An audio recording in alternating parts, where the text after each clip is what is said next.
All right, welcome back, everyone. Another edition of Live from Redhook here at the Function House. I'm Mike Gentile, along here with Anthony Vitale. And tonight we want to welcome to our Live from Redhook show, Mr. Robert Jr. and Tony DeAngelis. Welcome What's up, guys? What's up? Welcome Thank to the you. Hook. It's a pleasure to be here. Yes, yes. Function House, boys. It's about time. About time. You know, we gotta space out the good ones. Yeah, you know? yeah. You guys watch the show?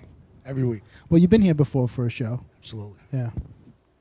So Good show. Good let's show. talk about how you guys reunited, got back together. Well, how it happened was we always talked about getting together, and we finally got to DJ with each other at the Tunnel Reunion. So I go on, I play, and Rob's listening. Next thing you know, he starts putting his stuff together. Next thing you know, he starts mixing with me, like we're doing a tag team, and it just was out of control. So as soon as we finished, he's like, "Call me tomorrow. Come to my house." I come to his house. He goes, "This is what we're gonna do, and this is how it's gonna get done." So just like that. That's it, and that's how it went. Yeah, it was Very really simple. cool, and we had a great time, and that sparked the whole entourage of production, and that was like 2 years ago already. Wow. Like you blink your eyes, and that's it. 2 years later. I So think we three. have quite a few productions out already, and we're doing pretty well at this point. I'm very happy where we are. You know, in 2 years, we were out of the game for a while, so this Yeah. was a big step for us. Well, we should probably take a step back before we jump into the productions and what you guys are doing now. Obviously, you guys have been in the DJ scene, the New York City DJ scene, for a very, very long time, producing and DJing. So why don't you guys first start off really about your roots, you know, how you guys got into the game of DJing, where it all started for both of you. For me, it started a very, very long time ago. I'd have to say it started in the bedroom of one of my very best friends. His name is DJ Eddie Scissorhands. You guys know him as. Crooklyn Clan guy. Yeah, exactly, Crooklyn Clan. And that's where I was introduced to the idea of house music. And, I go to his house, and he had all these records and turntables, and I was like, wow, this is awesome. And the moment I heard the sound, I knew this was me. And I never looked back. I started collecting records. It's Canarsie, right? Yeah, Canarsie. Yeah. But you're not from Canarsie, right? I am. You are from Canarsie? Yes, I am. Okay, I didn't know that. Many, many years I lived there. So you're a Canarsian. Exactly. All Yeah, right. exactly. So from there, started collecting records and making mixtapes and just kind of like going out, clubbing, and dancing was a very big part of my life as well. So It's Palladium circles. exactly, but it actually started before that. And believe it or not, the dancing aspect of it is what got me hooked into the club scene. Because one night I had gone out to the Palladium, and I was going there like religiously. And we had these big circles going on, and everybody was in there. We're all battling, and this guy, Gus, was watching down on the circle. And after I was done, he came down. He's like, "I never seen any dancing like that before. This is awesome. Do you know the DJ?" I was like, "No, not really." He's like, "I'll take you upstairs." So I went up to the VIP area, started hanging out with Charlie Casanova, and that was the beginning of my Palladium residency at that point. It took a couple of months before I actually started doing it. Right. But from that point on, I DJ'd the Palladium for about 4 years. I opened there until about 12:30, and I even closed a lot of the nights. Yep. And that was really my big introduction into the club scene. It's a great introduction. Yeah. Oh, yeah, well, it was pretty insane DJing for 8,000 people. Yeah. Looking back Every now at what the Palladium means to us, it's kind of crazy to get to play there. Yeah, that just the thought about what they did with that place. They turned it into dorms. It's just every time Yeah, I it's pass it, depressing. I get very, very saddened by that. And speaking of the Palladium, on last Wednesday's show for the network, Glenn Frischer actually happened to walk through the doors That's great. that night. So Wow. we were talking to him about, we're trying to get him on the show to do some sort of like. Well, he was more Emerald City. for But a he long was time. Saturday night dance party at Yeah. Palladium for a Saturday long dance party time. also. Yeah. Well, I remember him as Emerald City. Well, actually, even before that, I started clubbing at a very young age because I had friends that were older. Yep. So I was going to the Palladium probably when I was about I shouldn't have been there, but 17, 18, and Glenn I was 14. actually, he was a resident on Friday night, Okay. and I could actually still picture nights in the club, and Glenn did an awesome job there. But that was a really great experience there. That Yep. club was just insane.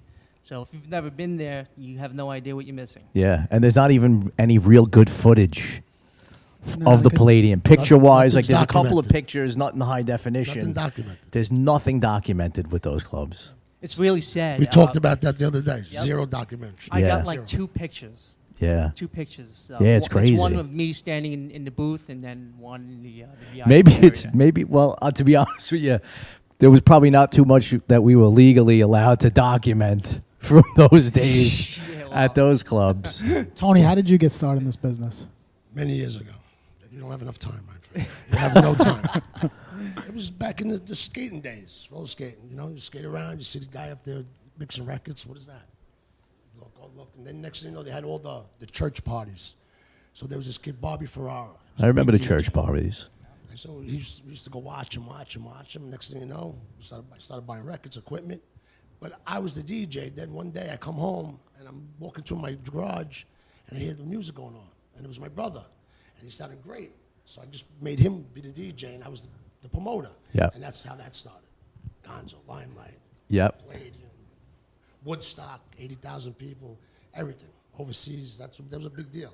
But I was always involved. And then we just, everything, we get older, and I just went back to the music. But the production was always, I was too overwhelmed back then with the equipment. Yeah. No one knew how to use it properly, so I never got into it. And it was a big investment. It was big. Oh, yeah. It was a awesome, huge awesome investment, equipment. You walked yeah. in, you're like, what the hell am I getting Now it's myself all into? plugins, right? Now it's Forget like it. this. Yeah, it's crazy. And Yeah. it's so much easier, and he's like the wizard. So he teaches you.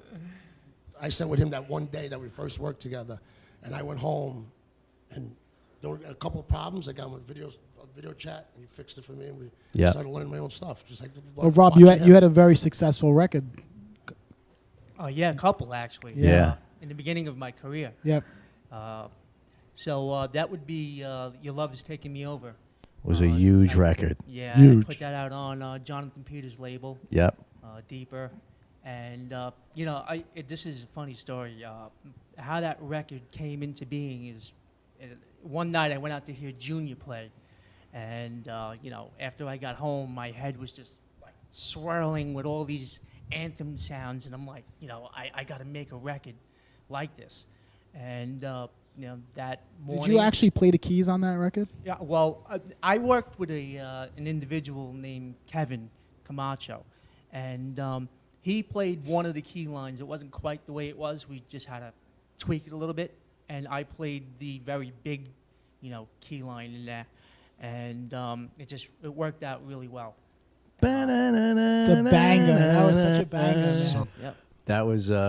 That was like a Sound Factory classic at one point. Yeah. That Right. Was, Would you say that was the record that you're most memorable for? Yes, that definitely opened a lot of doors for me. And then, what's funny about that record is after I made it, I was just like, what did I just make? I hate this record. I hated it. I knew it was great, but I hated it because I'm like a really, I'm an underground guy. I've came up under that, so it was like, wow, this commercial record, what am I doing? But, at the end of the day, I learned that, this is great, and I loved it after the fact. But So you took a step back from the industry. Why did you take a step back?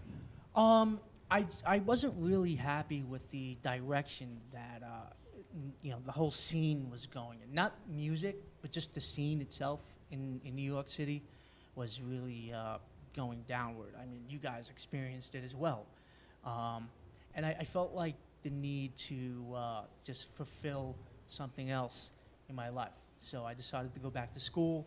I studied to be a paramedic. That's something I do now full time. And it was a long time before I decided to come back. Yeah. But when I met him, he really gave me a lot of fuel to come back, especially that night. It was like, wow, this is great. We got to get in the studio. And I had already been building the studio at that point. but now it's growing out of my control. Yeah, I mean, sometimes it just takes like, to be inspired. It's just like, 100%. there's so much that goes on in DJing, right? Music, mixing, production, new gear, and sometimes it just takes a little something to like light that fire again, where you're excited about DJing and wanting to produce. So that's good that you guys sort of ran into each other and I can't believe this guy lit your fire. Yeah, well, I'm it known for was. that. We really had some experience that night. It was awesome. Like, it's not every day that you can just get on a set and have that type of harmony with somebody. And I was like, wow, if we can do this, on the DJing aspect, let's see what we can do in the studio. yeah. And we did But a lot of good he was things. very serious when I got to his house. What do you want? You want to call us a name? I was like, no, call us our names. Okay. Well, this is how it's going to be, and this is how it's going to happen. So how mu- Whatever you want, Rob. Well, you need somebody who has that, who's going Yeah. to be the one that's going to lead the 100%. No, it's great. But it was the way it went about was great. It was funny. so how often are you guys in the studio? I'll tell you, it depends on our schedule. Like sometimes if I'm home, he's not. If he's home, I'm not. But sometimes when we are home, we're together. That's what we try to do. Plus, we got families too, and you have to break away from that to make sure this is all good. And God bless them because they support us. That's our big support. Our Yep, families. yep. So you guys are sitting on some tracks. You got Absolutely. some Yeah. coming out, and you have some that are out already. Yep. The latest release just came out on Transmit. It's the Barcelona VA. It's called Close Your Eyes. We were very happy that Boris decided to support that track. Yes, yes. Thank you, Boris. And then just prior to that, we had a release on Tronic. We've also released on Voltage Records, Nervous. So you guys are all over the map right now. Yeah, Yeah, we're Funkin' and Deep. If you go on our Beatport, we're on loads of compilations. Natura Like, Viva. They're everywhere. some good labels. And so like obviously making tracks is not like what it once was money wise. No. So really it's more about building your brand, building a following, and really transposing that into doing gigs, right? Yes, exactly. I think that's pretty much the ultimate strategy at this point. Yep. And that's the only way That's to the goal. separate. Yeah, that's the only way to separate yourself from everybody else. And you guys are making more techno, tech house tracks, right? Right. That's what you guys are gravitating towards in terms of your sets, right? Yes. It's on the techno side. So what do you think about the whole techno scene today, locally in New York and in Brooklyn? How do you guys feel about it, and what do you think about it? Well, I grew up in the techno scene. Yes. I mean, I was Yep. part of the big scene. Yep. Right, in the 90s. The original techno scene. Yeah, it's totally different techno. Yeah. It's not, it's crazy. Yes. They call techno. The It's amazing. BPM is just like It's crazy. It's crazy. just not there anymore, But right? it's if they want to call it techno, call it techno. But it wasn't Call so. it tech house, call it tech house. I don't care what you call So it. the I love techno it. scene that you grew up with The Limelight days. was the Limelight days, and it was because there was also like the hardcore techno, right? Which was the That bowl, went to bowl, Limelight bowl, too. bowl, bowl, bowl, bowl. It went to techno, hardcore, and then we went to Groove Records one day, and Frankie goes, "I got a bunch of stuff for you." So my brother went through it, and it was the birth of acid trance, and that's what Gonzo ran for 4 years. And maybe Acid you should trance. tell everybody what Groove Records was for the young people who are watching today. Groove Records, Avenue U, the first techno underground record store. And that was owned by In the United the States, one and Frankie only Bones. Frankie Bones, That's right. Beautiful store. the godfather of techno, That's the Godfather. right? Yep. You can see them at the Carl Cox. Yep. Great set. So you want to talk about that? You guys went to the tech support, Call Cox. Oh, it was- honestly, great it was, party. it was a great event. Rob T did an awesome job. They do a putting that great together. job over Yeah. there. Great job. Great I job. mean, honestly, I was literally blown away by the sound. I'll be honest, I'm very. Well, that I'm sound very system excited is a what's gonna very happen that next. the sound system was done by a very good friend of ours. How they're gonna top that? The sound system was done by John Gonzalez. Yeah, So- they did a fabulous job. Yeah. Yeah. Yeah. I actually had to stand behind the main stage, and even that was hurting my ears. And it wasn't hurting because of the high end, it was hurting because the bass Yep. Crazy. thunderous. Yeah. You know. Well, you And, got, you have to come proper when you have a guy like Carl Cox, The best, the king. you know? He always was the king. And I mean, listen, that's a groundbreaking party right there. Like to have Carl Cox, because I think that's the first time he's played in Brooklyn, right? Yeah, I believe so. I don't. Where else would he recall. have played? Well, no, he's done. They Twilight. might have done. Yeah. He played- might have done a festival in Manhattan, like on the pier and on the West Side Highway, Not the festivals. He did the Output, I think.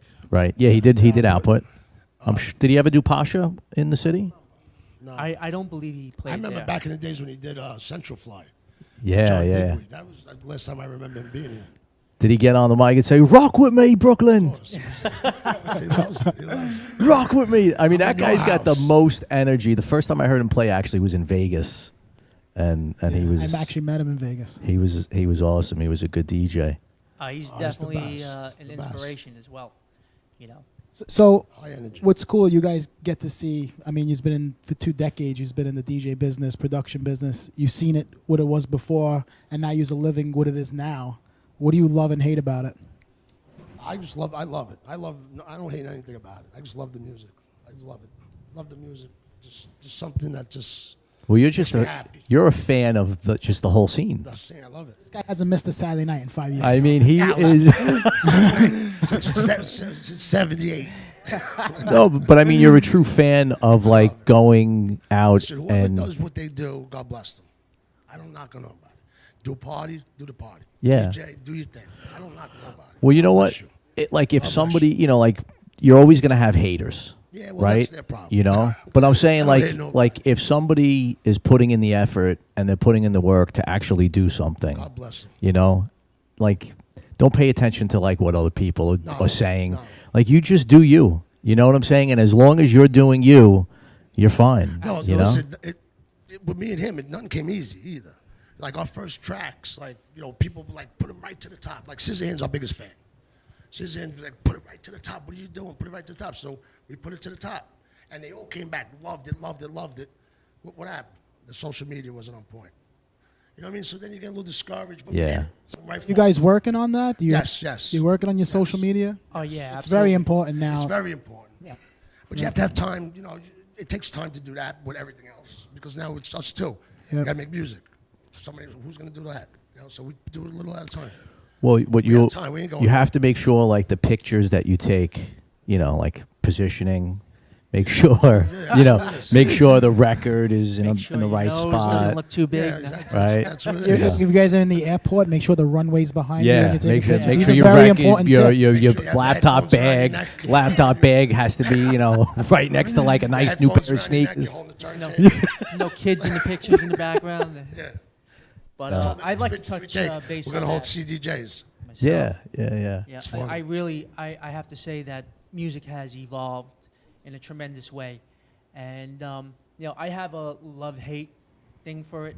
I love it because it's much more accessible, and there's so many more producers, but it also makes it much more difficult these days to succeed in this business. But it just gives you an arsenal of music to have access to. I mean, there's literally like hundreds and hundreds of It's crazy, it's incredible crazy. tracks Too coming much. out There's too much music. regularly, and and the convenience of I have to stay away from my MP3s. computer, Yeah, like for days, because if I go on the computer, I stay up all night.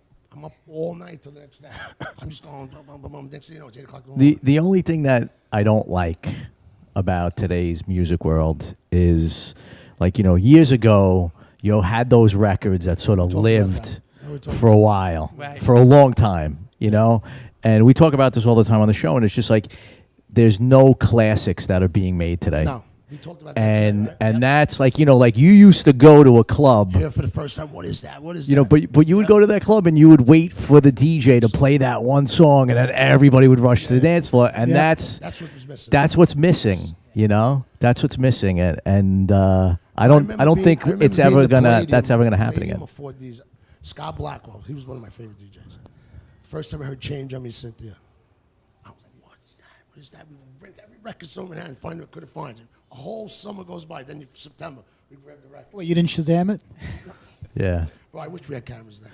There's a great documentary on, you can find it on YouTube, and it's a documentary about West End Records and West the End. Paradise Garage, and they talk about how the guy from Vinyl Mania, remember the guy with the beard that owned Vinyl Mania? I forget what his name was, but he was actually in the documentary, and he talks about how everybody would go to the Paradise Garage on a Saturday night, and on Sunday there would be a line at Vinyl Mania, and they'd be asking about all the records that were being played by Larry. And we kind of went through a lot of those, even with Glenn Fisher, when he used to play on the radio, everybody'd be lining up at the record store on that Monday to find out. Talking about document, like my brother did Woodstock, 80,000 people.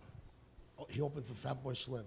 Not one video. One video, not a picture. Yeah, it's crazy. Crazy, right? Sick.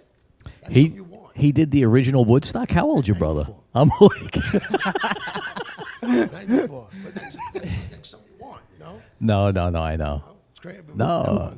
Well, your brother played in a good time. There was, the Limelight was a big part of New York City nightlife. Oh yeah, that You was know? some club too. No, we did very well. We did very well. But it's just, things change. But like now with the cameras and all that, I wish we had that back then. I was saying that the other day. Personal, not to show off. Just for personal. Well, yeah, if you walked into Palladium with a Polaroid camera, people would be like, what the fuck you doing with that? There was a guy walking around, you had to pay $5. You had to pay $5. Remember the guy walking around? You paid $5 to get a It was picture. with the big flash. Yeah. Those are cameras. Look, we could probably sit here and talk forever. like this for an hour. But let's talk about, you guys got a gig coming up in Coney Island. Yes. That's the Gathering. That's something me and Rob put together last year with the family, the Fast Life family. So who are some of the DJs on that bill? That's Christy Lee, Bruder Bill, Henry Arena, Joe Buzz, Tony. Tony Edge Barber. Lasasso, Danny Polanco. And that's it. And it worked out really. We had a good time last year. We had over 300-400 people. Now it's actually turned out to be a little festival. We have the sound, the guys that did Carl Cox. Yep. It's actually turned out to be. It's really it's blowing my mind. What date is it? July 22nd. July 22nd. Yeah, I mean, I think as long as you get a bunch of like-minded people together who believe in the cause. Yes. It was And- something that we put together. He just says, come on, we had the spot, and we put it together, and it's growing. It's growing. People talk about it. They want to go. I can't wait for the 22nd. Yep, looking forward. Anthony Lamont's hosting. So it's going to be fun. Awesome. So you guys prepare something for us? A little bit. You're going to play some of your originals? Some unreleased projects? We're going to shock you. We're going to shock this place. So you better get ready. So You're look, not going when to play Change on Me by Cynthia. when are you're you? playing your track, just make sure I know it's your track. Signal me or something so I know. You'll hear it. All right, cool. Well, thanks for coming down. We appreciate it. We're looking forward to hearing you Pleasure guys being play. Yeah, Rob. We're going to take a 2-minute break. Tony. We're going to get Rob Jr., Tony DeAngelis up on the set. Peace. Peace. Peace.